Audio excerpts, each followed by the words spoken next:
Откако Србија и Косово и американскиот председател Доналд Трамп ги ставија своите потписи во Белата куќа во петокот на историскиот договор за нормализирање на економските односи меѓу Србија и Косово, како на приватен потек на Трамп, гледаат од Берлин на договорот со Белград и Приштина. Потекот за економска соработка во овој момент се толкува како предизборен потек кој ги искористил сите можности. Тоа е необврзувачки документ кој најмногу служи за прокламирање на некој голем историски успех, како и се што е историско со председателот Трамп. Документот вклучуваше се што може да биде од корис за целта на Трамп 2 месеци пред изборите во САД и за што може да се согласат Србија и Косово. Косовскиот премиер Абдула Хоти најави дека утре во Брисел ќе започнат преговорите меѓу Србија и Косово за меѓусебно признавање на двете држави.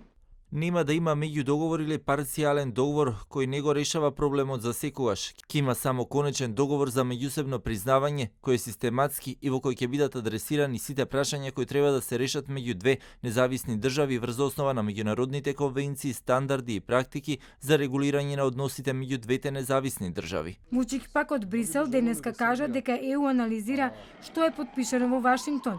Тој во преговорите очекува да се отвори прашањето за заедницата на српските општини и да се види дали Косово е подготвено да ги исполни договорените обврски.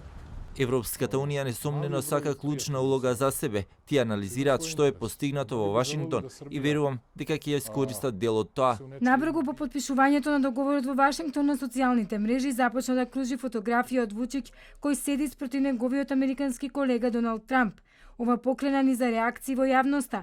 Имено портпаролката на Министерството за надворешни работи на Русија, Марија Захарова, објави фотографија на својот Facebook профил на која српскиот председател Александар Вучик седи спроти американскиот колега во горниот дел од сликата, додека американската актерка Шерон Стоун е во долниот дел од фотографијата, во позадина сцена од ниски страсти.